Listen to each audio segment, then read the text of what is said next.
começar do começo? O seu nome é de Manuel batismo. Messias Conceição Souza. Mas dentro do candomblé você tem outro nome. Sim.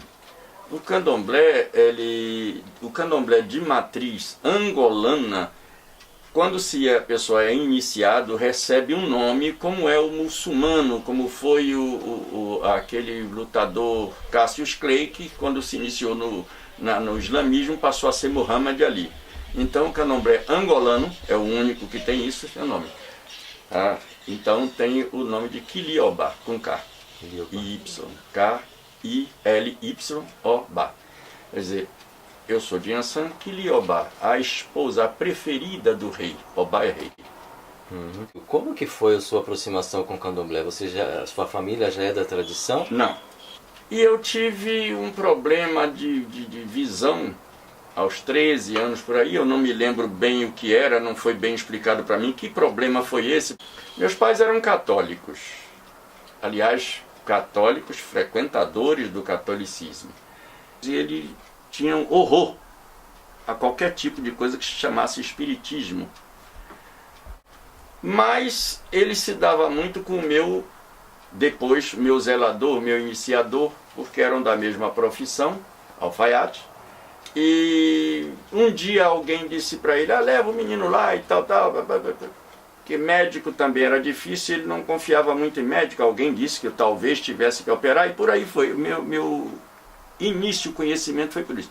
Me levaram, uma das tias me levou lá, e daí foi dito que eu teria que fazer o santo. É uma expressão que se usa para ser iniciado. Aqui no Brasil diz fazer o santo, né? É feito de santo. Que aliás não seria isso. Seria feito ou preparado no santo, na lei do santo. E aí mudou-se para feito de santo. É igual pai de santo. Seria pai no santo. Na lei do santo ele é pai. Aí ficou pai de santo. Então eu fui iniciado por isso, por uma questão de problema de saúde, da visão, e realmente fiquei bom. Daí eu fui raspado. A idade que você tinha? 14 anos. 14 anos. E lá em Salvador tem muito isso, tem pessoas que se iniciam com 5, 3, 4, 2, eles acham, e eu também acho muito interessante, achava naquela época, que era interessante ser iniciado nessa idade porque não tinha maldade, não tinha malícia, ficar dentro do roncó 20, 30, 40 dias, que nem era hábito ficar 21 dias, e hoje nem isso se fica, modificou muito. Então, uma pessoa casada que ia sentir falta da esposa, ou do marido, ou dos filhos, ou de sexo, ou de que seja, a criança já não tinha isso. Tendo o carinho daquele mais velho que estava ali, de uma tia que ficava junto, ou de um pai que normalmente era feito a mãe, então a criança tinha aquele ente querido ali do lado, não sentia tanta falta. Agora o adulto já era mais difícil. E por outro lado não tinha malícia, tá? Mas eu já fui feito na adolescência, 14, 15 anos. Para você, Messias, quando você pensa em Exu, o que vem na sua cabeça? Exu. Exu, dentro da ritualística africana, é o início, é o começo. Dentro do panteão africano, dentro de todos os orixás que compõem o panteão africano, ele é o princípio. Exu é aquela força, aquela energia que abre os caminhos por onde nós passamos. Exu é aquela energia que afasta tudo que é maligno. Exu é aquela energia que é designada pelos outros orixás para tomar conta da nossa vida, para que nada de ruim aconteça.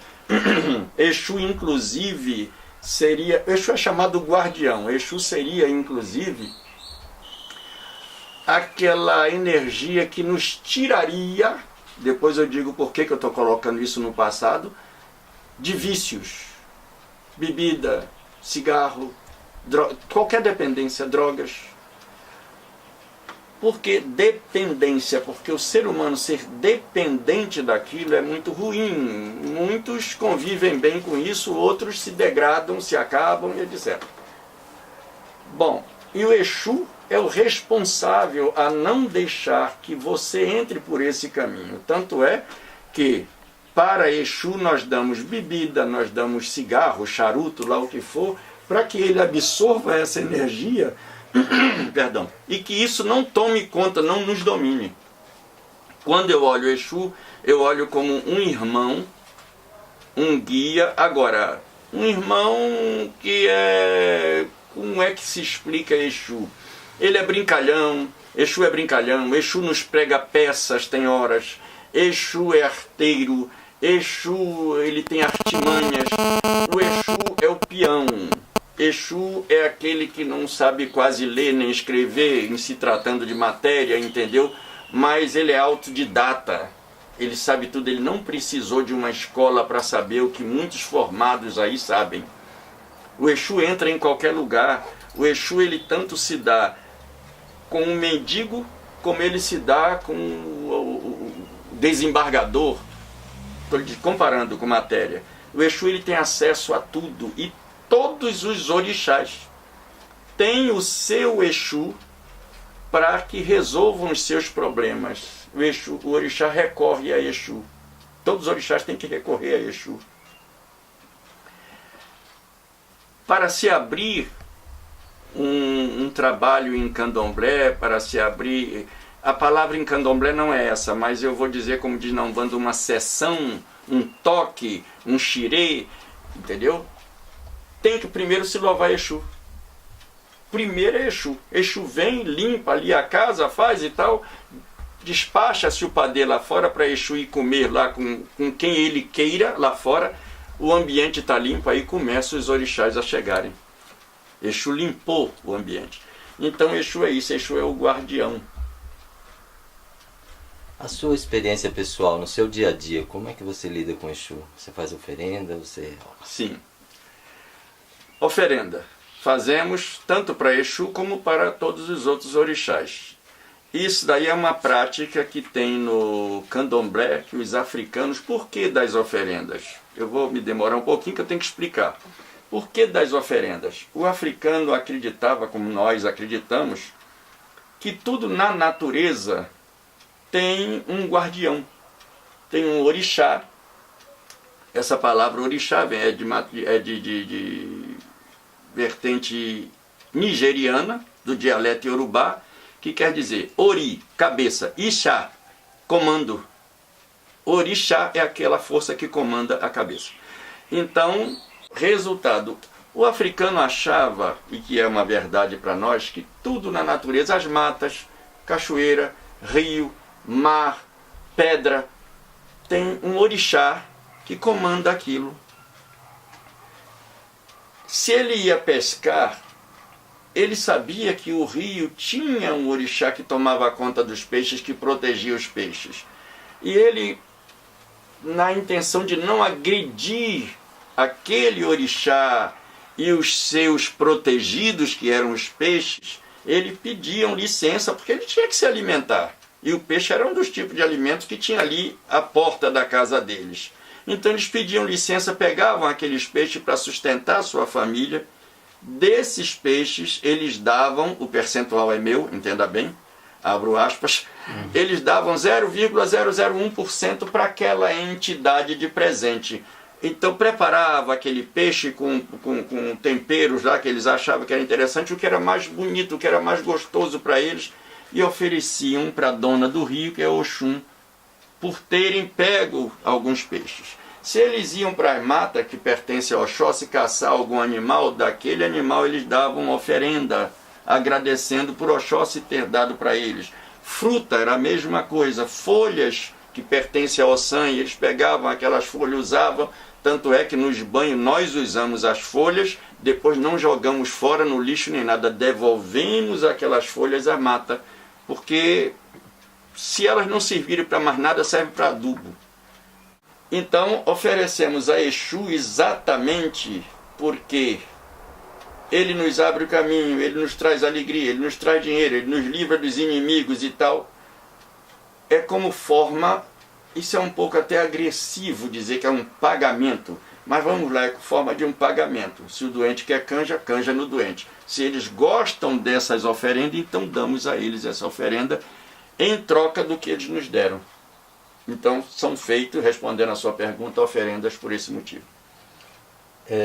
Deve existir muitas lendas a respeito de como que Exu apareceu, do que é Exu. Você tem alguma de sua preferência que você gostaria de relatar? Sim. Existem realmente algumas lendas, mas como você está dizendo, são lendas. Foram coisas que foram criadas, porque é como você perguntar, de onde veio Deus? Acabou o assunto, nem padre, nem papa, nem ninguém lhe responde isso. Ah, uma energia cósmica, não sei o que, enrolam, mas não dizem. E aí é que é o bonito, é o mistério daquilo que está acima da nossa inteligência, né? Que são os espíritos, são os seres cósmicos. No dia que o ser humano conhecer, souber de toda a verdade, acabou-se a essência. Então o ser humano, nós que estamos em fase de evolução, nós temos que ir gradativamente até chegar àquele estágio de saber isso tudo. Como os africanos não sabiam como começaram, cada um tem a sua lenda que foi passado de pais para filhos pelos seus ancestrais. Eu tenho a minha lenda, eu vou dizer muito rapidamente aqui, porque senão é uma coisa muito demorada. Existia numa determinada localidade da Nigéria, colocando Nigéria, né, o povo de Queto, existia numa determinada localidade uma negra cujo nome era Okulakan. E essa negra banhava-se sempre no rio, né, porque não tinha chuveiro nem nada, então rio ou cachoeira. E ela banhava-se sempre no rio, na cachoeira. Quando foi um dia, ela banhando, ela viu uma imagem refletida lá que não era dela. Ela olhou mais 2, 3 vezes e continuou aquela imagem. E ela ficou um pouco assustada. No outro dia ela foi no mesmo local e de repente viu a mesma imagem, só que aquela imagem se materializou numa mulher que se apresentou como Oxum, que era quem comandava as águas, e explicou para ela isso que eu lhe disse anteriormente, que aqui no nosso mundo, no Aie, Aie significa que a terra, né? Não é terra na sua essência, terra, o globo terrestre. No Aie, aqui na terra, tudo tinha um dono, tudo tinha um comandante, tudo tinha aquele espírito, aquela entidade, aquela energia que comandava, que era o responsável por aquilo, porque existia um Deus maior, que era Olorum, na Igreja Católica, Deus. Para os africanos, que não conhecia esse Deus do católico, mas conhecia o Criador de tudo, chamado Olorum, Oló, Senhor. Orum, o céu, o firmamento, o Deus do céu, aquele que criou lá em cima, que eles não sabiam dali para cima o que é que tinha. Então, designado por Olorum, que era o Criador de tudo isso que a nossa vista alcança, tinham energias colocadas para tomar conta das matas, da cachoeira, do rio, das pedras, da terra, da folha, dos animais. E Oxum explicou que ela era que comandava os rios. E essa negra Okulakan, que não sabia nada disso, ela pensou que o rio era o rio, qualquer um podia tomar banho, como realmente podia. Mas tinha seu guardião, o guardião era Oxum. E Oxum então disse para ela que ela foi escolhida para começar eu vou colocar em nomes hoje conhecidos, uma religião, uma cultura espiritual, que hoje nós chamamos de candomblé, que nem na África não tem esse nome. Então, resultado, que ela iria ser a primeira iniciada para ela começar a iniciar outras pessoas, para que essas entidades, esses espíritos, essas energias passassem a possuir o corpo daquelas pessoas para virem cumprir sua missão aqui na Terra. Então Oxum disse que eu vou chegar a Exu já. É um pouco grande a história. Oxum disse que ela iria ser iniciada. Ela não sabia como. Oxum disse: quando chegar o dia você vai ser instruída, você vai ser levada para onde tem que ser levada e para fazer o que tinha que fazer, o que tem que ser feito. Chegando um dia, ela sempre se banhava no rio, estava sempre em contato com Oxum, chegando uns 2 dias antes, vamos dizer, Oxum disse para ela, olha, é amanhã ou depois da manhã, como seja, e vai vir aqui um guardião que vai lhe encaminhar, vai abrir caminhos para você. Aí ela conheceu este guardião que nós chamamos de Exu. Ele se apresentou a ela, eu sou Exu. A minha função aqui é encaminhar você, levar você até o seu destino, que você chegue lá intacta, sem que ninguém mexa consigo, sem que animais lhe atormentem, sem que outros guerreiros de outras tribos lhe peguem como escrava e por aí vai, como prisioneira. Exu levou ela no dia para o lugar que ela ficaria, que ela não sabia nada. Muito bem. Esse é o Exu que eu lhe falei, o guardião. Ele foi comandado por Oxum, esse era o Exu de Oxum, foi comandado por Oxum, ou melhor, mandado por ela para que levasse o Culacan para um determinado lugar. E Oxum tinha o seu Exu, o seu staff. Exu era o guardião, Exu era o guerreiro. Está aqui, ó. Com a lança, ele vai na frente. Vamos mostrar? Entendeu? É, Exu.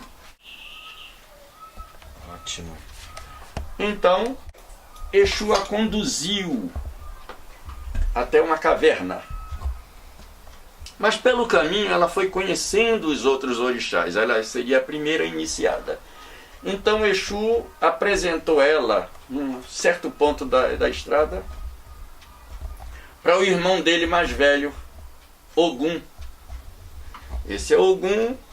Esse daqui é que é o responsável por abrir caminhos, entendeu? Exu era responsável, era o guardião, para guardar ela para perigos. Mas Ogum é que abria caminho nas matas, e foi explicado para ela que as matas pertenciam a Oxóssi, que era outro irmão de Ogum e Exu, mas ele é responsável somente pelas matas. E ela teve que conhecer Oxóssi, pedir licença a Oxóssi, porque nas matas existiam os animais peçonhentos, os animais perigosos, e poderiam atacar ela. Então Oxóssi protegeu ela, para que comandou os bichos para que não atacassem ela. Ela conheceu Oxóssi, soube o que era que Oxóssi fazia e a parte que ele comandava, as matas. Ogum foi abrindo estradas para ela dentro das matas, e Exu protegendo dos perigos.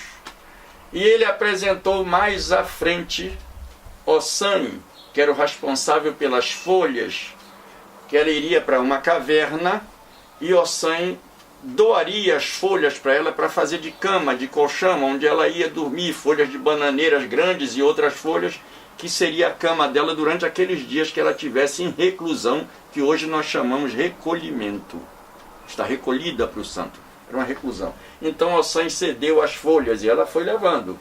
Ela passou por Exu, conheceu Exu, conheceu Ogum, que abriu os caminhos, conheceu Oxóssi, que era o dono das matas, conheceu Ossan, as folhas. Ela chegou à cabana, Oxum ela já conhecia, chegou à cabana e ela foi ver, ela teria que ficar ali uma determinada quantia de dias, né, quantidade de dias, e ela tinha que se alimentar. Exu pediu a Oxóssi as frutas, ele era responsável pela mata, pelas frutas, trouxe para ela para servir de alimento. Oxum deu os peixes, Oxóssi também deu a caça. A gruta, como toda gruta, pertence ao Oxumaré. E esta gruta tinha uma vertente de água potável que ela bebia. Se ali não tivesse, teria o rio, mas não estava tão próximo. Essa gruta tinha uma mina. Então o Oxumaré, que é dono, que é responsável pela gruta, pela mina, pela água potável. E o Oxumaré foi responsável pelaquela cabana onde ela iria ficar. Foi dito para ela que o dono da terra, chão, barro, areia, tudo, seria Oxumaré, que seria Obaluaí, quer dizer, irmão de Oxumaré, onde ela ia se deitar no chão, que ela tinha sempre, qualquer coisa que ela fizesse no chão, um buraco que ela cavasse, qualquer coisa, ela tinha que pedir licença ao Obaluaí, que era o dono da terra. Para descansar a cabeça, vamos dizer, o travesseiro, porque nós recolhidos nós não podemos ter travesseiros, ou melhor, antigamente não se podia, para não criticar se alguém põe hoje, né?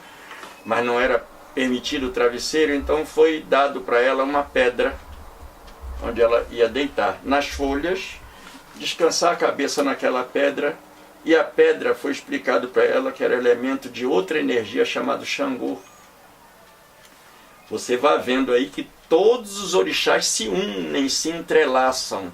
Estão notando isso? Sim. Não tem um orixá absoluto, todos. Isso para nos explicar que nós precisamos de todos. Para uma iniciação precisou-se de Xangô, Oxum, Obaloaê, Oxumaré, Xangô. Inhansã foi apresentado a ela como isso é uma brincadeira minha, que é meu orixá e eu amo, como se fosse a responsável pela limpeza. Que Inhansã com seus ventos, Inhansã jogava os ventos ali, tirava aquelas folhas todas, a sujeira toda, levava de cabana fora. Era a função de Inhansã, vinha aquela ventania e levava o que não prestava. Tá? Inhansã, responsável pelos ventos. Inhansã também não é só esse vento que leva tudo, Inhansã é responsável pela brisa, aquilo que faz a gente adormecer, que faz a gente estar feliz consigo próprio. Você deita ali na relva, vem aquela brisazinha e você dorme tranquilo. Né? Inhansã é responsável por esse vento também. O vento da tranquilidade, não o vento do tsunami. Só não. Então, ela foi conhecendo a pedra que era de Xangô, que ela dependeu para riar a cabeça. E olha que a cabeça é importante, é aquilo que pensa, é o que nos guia. E por que ali em cima da pedra? Porque a pedra é de Xangô e ele é o dono da justiça. E ela riando a cabeça naquela pedra, a cabeça dela passaria a ser justa. Para não julgar erradamente, para não ter ódio, raiva, ambição, tudo isso que Xangô com aquela pedra, aquele elemento dele tiraria. Daquela cabana, ela ficou ali, todos esses orixás, tem mais outros que eu, para simplificar, não vou dizer tudo, só para vocês virem aí o entrelaçamento dos orixás. E ela ficou ali, dali apareceu Oxum e todos os orixás, fizeram com que ela adormecesse, possuíram o corpo dela em espírito e foi a primeira incorporação que teve. Dali, aí tem a parte ritualística do que fizeram. Quem é feito sabe o que eu vou falar aqui, porque teve a galinha da Angola, que é o primeiro animal que foi posto em sacrifício, que a galinha da Angola, ela tem uma sobressalência na cabeça, tá? Vocês conhecem? Ela tem uma sobressalência aqui na cabeça, Etu, chamamos de Etu, que aquilo ali, por incrível que pareça, qualquer um Iaô que vocês vejam aí tem alguma coisa assim parecida na cabeça, eu não posso entrar em detalhes, porque aquilo ali, a galinha da Angola, ela põe os ovos ali, e ela sabe onde ela põe os ovos, que o vento não vai vir naquela direção. Aquilo ali é o radar dela. Se vai chover, ela sabe. Se vai ventar nessa direção, ela sabe. Então aquilo ali é o que direciona. Por isso que ao ser feito, todos os Iaôs saem com aquilo na cabeça. É a direção, é o que guia, é o radar. Então a galinha da Angola foi posta em sacrifício porque é o único animal que tem aquele radar, que guia, que sabe. Tá? Mas aí tem outras explicações. Esta foi a primeira feita, ela então, quando ela acordou, ela estava feita, preparada, com toda a ritualística que precisava, teve os ensinamentos dela, Exu trouxe ela de volta para a aldeia dela e foi instruindo. Quando você passar aqui, que você tirar umas frutas, dê um tanto, oferendas para Oxóssi, se você pescar, dê um tanto para Oxum, se você pegar as folhas, faça isso para Ossan. E Exu e Oxum foi instruindo ela para ela fazer outros e outros e outros componentes da aldeia dela, aqueles que fossem indicados, que precisassem fazer santo para criar a nossa religião. O Culacan foi a primeira iniciada pelos orixás. Interessante, né? Que lindo. E Iemanjá e Oxalá, eu não lembro de você ter falado. Não, eu falei que ia suprimir algumas coisas. Tem Iemanjá, tem outros. Por exemplo, o que é Iemanjá? Como ela foi apresentada a Iemanjá? Ela foi colocado para ela que todo o rio de Oxum, no final, ele desembocava no mar, que é a maior parte do globo terrestre, é o mar. O mar Iemanjá é mãe de todas as cabeças, então Iemanjá pega tudo aquilo que Oxum carregou do rio, que a terra que o vento colocou, Iemanjá pega. E ela foi apresentada a Iemanjá como sendo a mãe de todas as cabeças, aquilo que abraça tudo, é o orixá maior antes de Oxalá. E Nanã foi apresentada a ela porque Nanã é mãe de Obaloaê, Oxumaré e Ossan, mas principalmente Obaloaê e Oxumaré. Nanã, muitos dizem, é responsável pela lama, não é a lama. Oxumaré, filho de Nanã, é responsável pela vertente d'água, pela mina. Obaloaê, pela terra. Nanã junta aquilo, a terra e a água dos dois filhos dela e molda o que ela quiser e dá vida. Como na Bíblia diz que Deus fez o homem de barro, deu o sopro. Nanã é responsável pela essa junção, por moldar as duas ferramentas que os filhos dela trazem. Oxumaré traz a água de mina, Obaloaê traz o barro, a água amolece o barro, ela molda e faz o que ela quiser.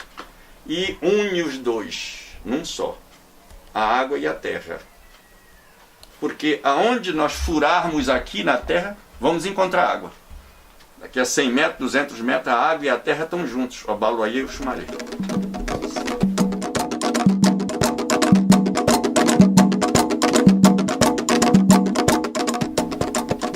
Exu, durante muito tempo aqui no Brasil, ele foi discriminado. O Exu não podia ser dono de cabeça de ninguém por causa disso aí. Disso aí que eu lhe contei, que ele é o guardião, ele fazia bagunça, ele etc. E de repente, vou fazer uma comparação aqui até bonita, não estou fazendo política nisso, de repente Exu foi um Lula. Sem um dedo, nordestino, sem muito estudo, mas chegou à presidência. Né? Se foi bom ou ruim, não é o caso aqui. Mas chegou à presidência. Nordestino, passou necessidades, falta um dedo, fala uma linguagem muito humilde, não tem formação intelectual de classe, mas chegou a presidente da República como qualquer um outro, cheio de títulos. Exu chegou a dono da cabeça por merecimento. Exu é um nome em Yorubá? O que significa? Seria, olhe bem, o nome em Yorubá seria Leba, com L-E-G-B-A, Legba.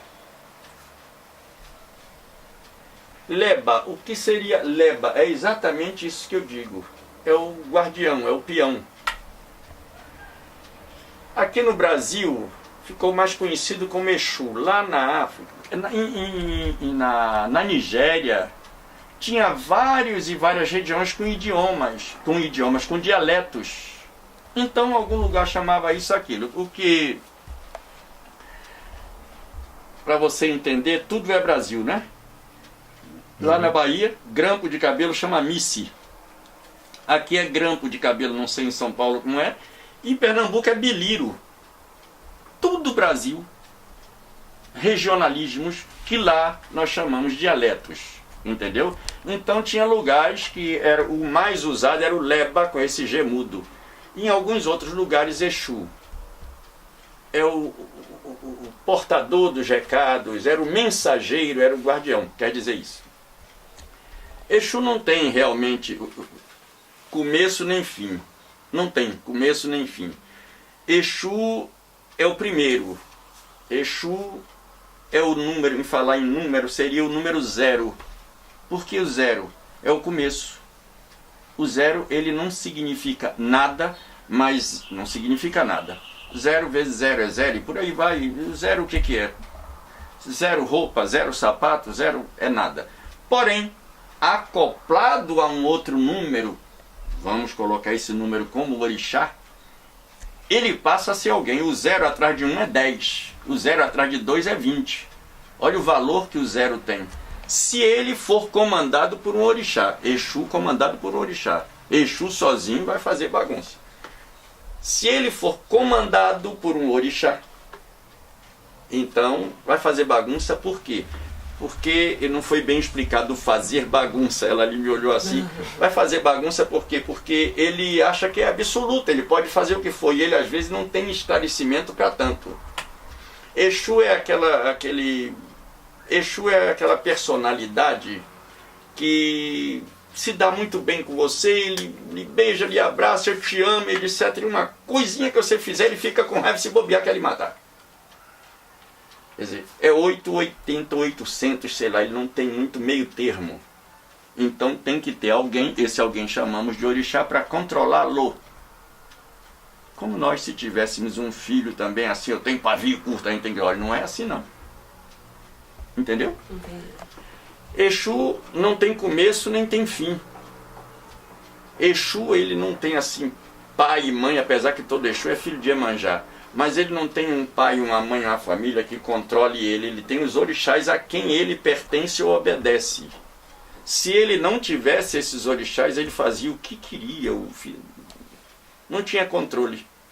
Por isso que eu digo, Exu não tem começo nem fim. Onde é que começa o comando de Exu? Exu comanda a rua, Exu comanda a estrada junto com Ogum, Exu comanda as águas junto com Oxum, Exu comanda os ventos junto com Nhansan. Em todo lugar que você for tem Exu. Tem a presença de Exu. Como em todo lugar que você for no mundo, tem o peão. Se não tivesse o peão, as altas esferas da sociedade ia dirigir o caminhão de lixo, capinar o quintal.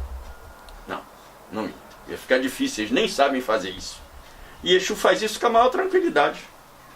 E olhe bem, isso aí não é degradante para Exu não. O que eu digo seria o lixeiro, o capinador, o cortador de grama. Não, porque toda a sociedade depende disso. Então toda a sociedade espiritual depende de Exu.